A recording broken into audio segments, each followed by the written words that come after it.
to model a world-class justice system that promotes the safety and security of our communities while guaranteeing the constitutional and civil rights of our residents be protected.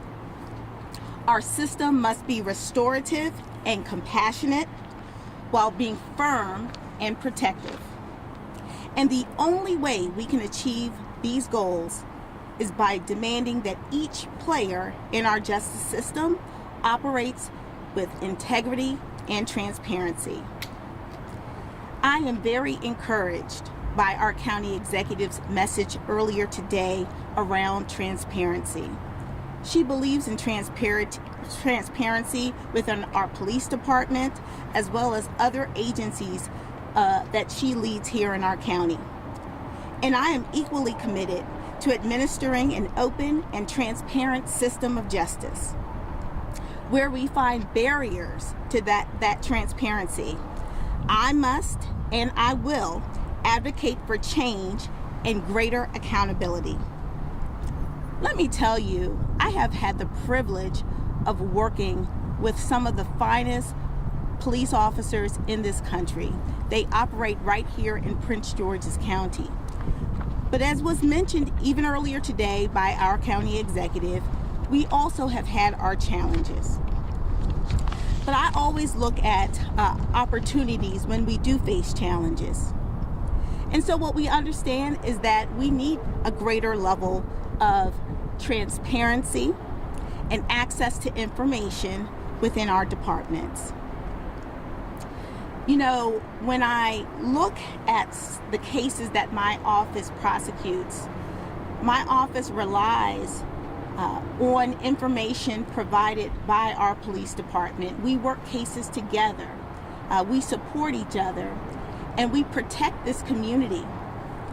But we also have to admit that there are officers out there who operate with bias.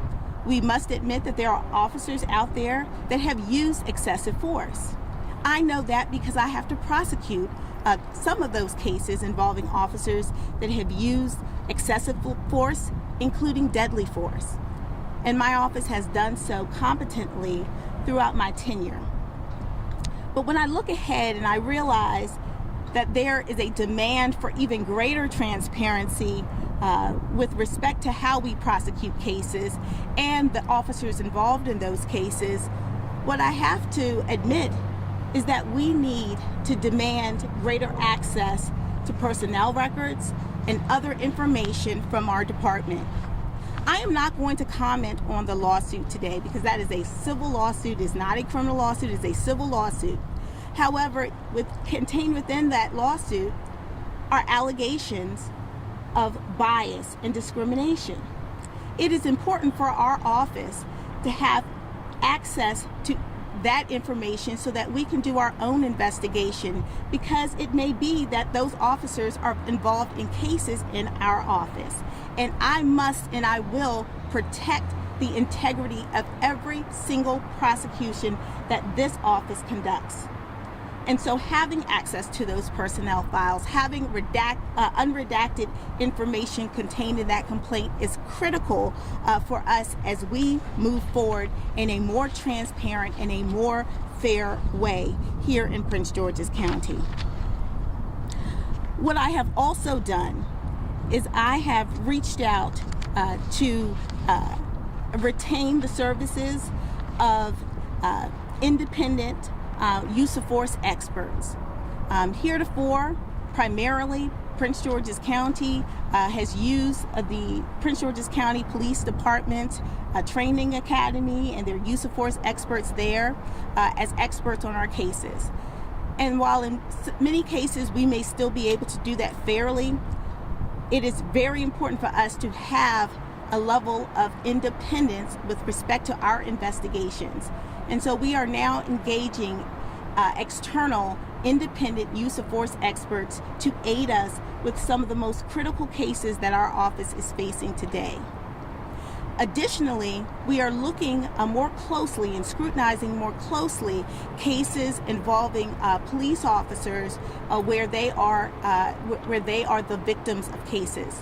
So when you have a routine traffic stop, and that turns into a criminal case of assault on a police officer, disorderly, resisting an arrest, those cases often are the most controversial cases that we deal with. So it's really important to us that we have information on those officers making those complaints, and that we are able to provide defense counsel with any exculpatory information that may be in their police files. Because our goal is not to protect a case, our goal is to protect justice. And justice requires transparency. And again, I am encouraged that our county executive today committed, and I believe she is committed, to greater transparency. And I think as a result of the greater transparency that we will have with our law enforcement partners, we will be able to confidently and competently continue to prosecute cases here in Prince George's County. In addition to that, we are offering our police department comprehensive training in constitutional policing and use of force. You know, the 4th and 5th Amendment training is so critical to protect our residents out on the streets. And so it is important for my office to ensure that our law enforcement partners are acting in a way that is constitutional. And so we are committed to constitutional policing. We are committed to working with the men and women of the Prince George's County Police Department, because again, this justice system only works if everyone is being fair and transparent. So I am so grateful to have here with me today my good friend and our public defender. Now we're adversaries in the courtroom, but we are not adverse to justice. We are on the same page when it comes to transparency and fairness in our system. And when we take on any fight in our courtroom, we want to take on a fair fight. And we want it to have every case that we prosecute to have a level of integrity that our residents demand of us. And so I am so grateful to have our district public defender, Keith Lottridge, with me, and I'll ask him to come up and say a few words. Good afternoon, and thank you, Ms. Brayboy. I do agree, this is kind of an odd occurrence. In truth, you don't often see the state attorney and the public defender in Prince George's County sharing a podium and asking for the same and real change. We do have an opportunity for real change, real dialogue. Our culture has increasingly relied upon policing to criminalize every nuance, and arrests have become a powerful way to maintain inequities and discrimination. Now is the moment to examine those roles and to shift resources from law enforcement to community services that are better equipped to respond to crises and that equitably treat all of our neighbors. But any change or conversation must start with transparency and accountability. And I thank Ms. Brayboy for starting that off, and for our county administrator for starting that off. Everybody is on the same page. Many of the underlying policies and practices are out of date, and many are simply wrong. Similar to calls from around the country, systemic change regarding police culture and policing is urgently needed in Prince George's County, not just for officers experiencing employment discrimination, but for all Prince George's County residents. The systemic racism against officers alleged in the report comes from the same culture that has caused ongoing abuse and mistreatment of our clients, Black and brown men and women, who are targeted by police and then discredited when their accounts contradict those claimed by misbehaving officers. This is not an attack on the police, but it is a condemnation of misconduct and the policies and practices that allow it to continue. I can tell you personally that we do not receive records of investigation into police misconduct in this county. There has been a concerted effort to keep the citizens of this county and the defendants facing jail from getting access to those records, that information. In many cases, that information could in fact have led to exoneration, Part of the change has to be addressing the closed and barred doors to information, complaints, processes, and the police officer's Bill of Rights, which creates an inequity in treatment between the police and the citizens of this county. We need actual equality. I do not say them today when referring to the police, because this is about individuals, not about a them or a they, but a he or a she. If he or she is a good officer, then we should embrace them. But if a specific person is not, you have the right to know. We need a list of those bad officers, and we need an examination and consequences for bad acts. We need all that information, and just as importantly, we need the dialogue that will come with that transparency. Change must be now, and change must be for the good of all. And again, I do want to thank Ms. Brayboy. This was a rare opportunity, and the fact that we're all out here together, I think, shows you the commitment to everyone in this system to trying to get it right. We are not there. We must do better. Thank you. I know that we also have with us Bob Ross, who is the president of the NAACP. And I can tell you, Bob Ross has been a partner with our office, with this county and this community, and will be a big part of, bringing us all together as we move forward. So, Mr. Ross.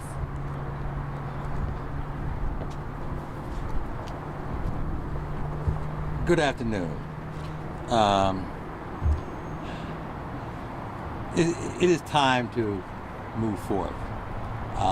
County Exec today had a real good press conference. I watched it, and it's all about healing, about transparency, and how do we build a better Prince George's County.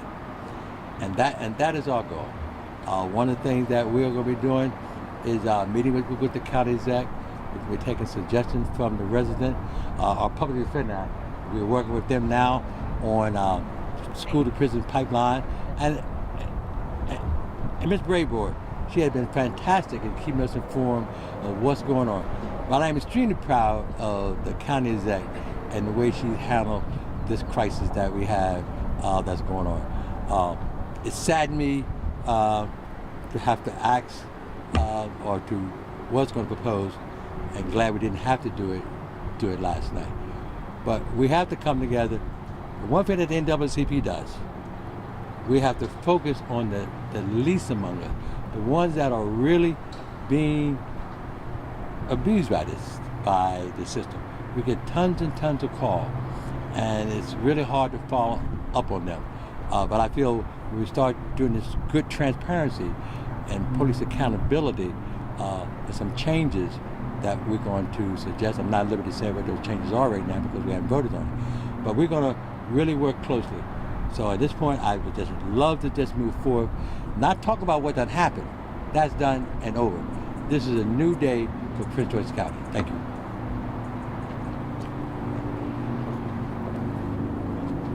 I know that with us today we have some individuals who have, been a part of, and I won't talk specifically about any lawsuit because we are not here to talk about that today. What I would say is that we are also joined by people who want change, who want greater transparency, and who want to have their voices heard. And I think when we actually listen to each other, when we take each other's concerns seriously, we create a better system of justice. The fact that myself, the prosecutor, and the public defender can come together and say there are things that we agree on, that we must work on together to fix the system. I think we have shown that if we can do it, almost anyone can do it, right? But what I will say is that I'm grateful for the leadership of this county. I'm grateful that we have an opportunity to have discussions, and I'm grateful that we have people who have courage to point out where there are inequities and prejudices and potential biases in our system. Because no system is perfect, but if we don't address them, if we don't take them head on, if we don't acknowledge them, how do we fix them? How do we fix them? So the county executive is pulling together a task force. Our office will be working with her on that task force. And we will give voice to those who have had issues in our system so that we can, again, have those issues addressed as we move forward as a county. So I'm grateful today that we are able to bring together this group of individuals, and I look forward to the future leadership here in Prince George's County. We're happy to answer any questions that you might have. And again, thank you so much for joining us. So I was just wondering if you could clarify, you're calling for the county exec to release the unredacted version of the report? Is that right? We will be requesting the unredacted version. And the reason why we need to do that is because we have to ensure that any prosecution that we do here in the courthouse, we need to have information that may inform us on the veracity of the claims in any investigation. And so it is important that we know if there are biased claims, we can investigate those. We're not saying that they're accurate, but we need to be able to investigate those. Do you think it should be publicly released or just released to your office? At this point, we believe it should be released to our office, and to the extent that there's exculpatory information or information that may be important for the defense to have, we would release it to the defense. And we do that on cases right now where we have information that we believe the defense should have access to. We do provide that to them. So it would be the same process for this type of case.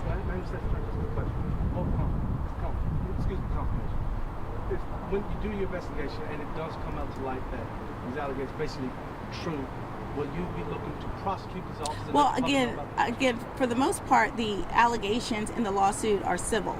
So those wouldn't be things that we would prosecute. However, it could go to the veracity of that officer, and as we look at cases that they may be involved in as a victim or as a complaining witness or an involved officer in a case, we have to take that into consideration when evaluating those cases, and we are committed to doing that for those purposes. Captain Boone, your reaction to everything that has happened since we saw you on Zoom yesterday? I can actually say that myself and my second vice president and Louis with Himalaya, we are very excited. We're happy with what happened yesterday. Not so much of the resignation of the chief, but we feel like we're happy because we may actually have a voice now. And not just for us, but for the citizens of Prince George's County. We want everyone to be treated fairly. We want everyone to be recognized. We want everyone to know that throughout this whole process, that was never about us. It only became about us once we were retaliated against. But it was always all about the citizens of Prince George's County. Thanks, sir. Thank you, and thank you for having us. I'd just like to say we like to move forward, and I appreciate the support with Attorney Braveboy and her staff, and this is not about us. It's never been about us until the department attempted to make it about us. And we want to move forward, and we're glad that we can work together to make a difference. And we appreciate you having us here to bring this together and to show that this is unity and this is how it's supposed to be. Thank you. I want to thank you on behalf of the Hispanic National Law Enforcement Association. President is Joe Perez. I'd like to say that this is a good step, a good moment that I think this county's taking and making the changes and moving on forward. Himalaya has always been brought up under the notion that we're all blue. All the officers that we represent are officers are in blue. We've gotten away from that concept. We've changed the concept because I heard a little girl one day say to me, "What makes you different? What makes you different?" And I thought about it and I said, you know, you're right. We're not different. We all are human beings. It doesn't matter if you're black, Hispanic, white, whatever. We are all human beings. That impacted me. Himalaya has, on our roads, we have Caucasian, we have Hispanics, we have Asians, we have African Americans that are part of our organization. We're part of their organization because we want to make that impact. We want to portray that we are all equal. We are the same. It doesn't matter the color of your skin or where you come from. Yes, there's certain officers out here, and I don't call them bad officers. I call them officers that make bad judgment calls. That comes from lack of training, lack of experience, but we have to stop and get away from that I can't tell. Because of the camaraderie between the officers, there's a line there where he says, I can't tell. And we're emphasizing that to our officers. It is time that you act. If you can act at a domestic violence and you can act out there to protect the life of someone, it is your duty to act. And we commend Prince George's County for making this step and having us here, and we're willing to work with them based on any community relation program they need or anything that they want. We will assist them. Thank you. And I wonder, for the state's attorney at Mr. Lotridge, if you could clarify that when you talk about the difficulty of getting some of this information from the police department, and you said that in some cases it could have led to exoneration if you had more information, are there cases that you could point us to specifically or anything more you're able to say on that? I would not. No, there are no cases I could at this time specifically name. I do have confidentiality and some privilege issues there. However, we are constantly trying to get, and there has been a historical effort, which has not been fruitful, let's say. Actually, that's a complete understatement. We don't get records. We never have. We've made efforts. We always get shut down. I think that there will now be a huge effort to change that. And I'm going to hold Miss Brayboy to that. I think she knows that. But Yeah, I also but believe she's honest. I cut you off. I apologize. No, I was going to say, but we run into the same issues because, as was, obviously identified in prior press conferences, the Law Enforcement Officer Bill of Rights and other privacy protections have really limited even access to the state for certain information. But I believe, and as I mentioned, I think our county executive mentioned earlier that she believes in transparency, and so we will work with her and we will work with the county attorney's office to try to reach a consensus and agreement on information that we would be able to acquire so that we can effectively and again prosecute with integrity. We should not be afraid of anything or anyone or their background who we are bringing cases where they are the complaining witness. I mean, I think it is extremely important that we recognize, again, that we can't protect cases, we must protect justice, and justice requires transparency. So I believe that we will be able to reach an agreement and a consensus there, and certainly in January, I know that there will be a lot of discussion in the legislature around greater transparency, but until that time, we will ask at the county level for greater transparency. So right now, just to clarify, you're not getting any of the police misconduct files at all? Not routinely. So to the extent that we know of officers that have issues, we are able to disclose that information to the public defender's office. But the reality is we don't know what we don't know. So we have, thousands of cases coming through our office, thousands of officers, or at least hundreds of them involved in those cases, and we don't have the personnel files on each one of those officers in our office. So it's really up to us and the police department and the Office of Law, along with the Public Defender's Office, to come up with a system that everyone believes is fair and can provide relevant information. Thank you. Lieutenant Bill, just a quick question, sir. Just a quick question, sir. Just your general thoughts about Assistant Chief Valette being promoted as chief. Well, what's my opinion on him becoming chief? Just a general. Since you've been there, you know the police force a lot more. I do know, and really I'm not going to comment on it. The county exec made that decision. I'm looking forward to working with him, and I hope that he understands how important that we want to make a better police department and a better county. So if that was her pick, we just have to go with it, and I'm hoping to speak with him very soon. Yeah, and again, I think that the purpose of today is to understand that we're all moving forward. We understand that there have been issues and that there remain issues in the department, as there are in all agencies, but specifically here we're talking about the department. But what I see is unity in purpose. We all are here to serve one community. We want to do so competently. We want to do so with integrity. And that is why we are all here today. So at this point, it's not about who got selected and this and that. We will work with our chief. I know Chief Velez to be an honorable person. I look forward to working with him.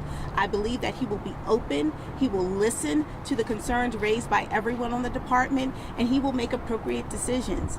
And we will work with him to encourage that, because I think oftentimes chiefs feel very lonely, just like state's attorneys feel very lonely. I'm sure public defenders feel very lonely at times because of the weight of our jobs and our positions. But if we know that we have the support of the men and women who work with us each day, if we can take some of their suggestions and add it into how we do our jobs, then I think it makes the work better and easier for everyone, and we serve our community better. So that's really what this is about today. We are excited about working with our county executive. She's moving us, I believe, in the right direction, and we're here to support that move in that right direction. And I think that's all we have for today. So thank you. Thank you. Thank you. Good to see you all. Thank you. Good to see everybody in person again. Hey, Scott. They let me out of my little box. I see. Which one is my oh, this one is my mic right here. This one. No, Denise. What happened? What happened? I made it happen. Thank you so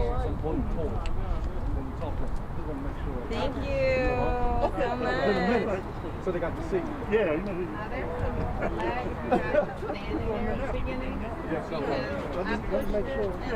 I'm not ready.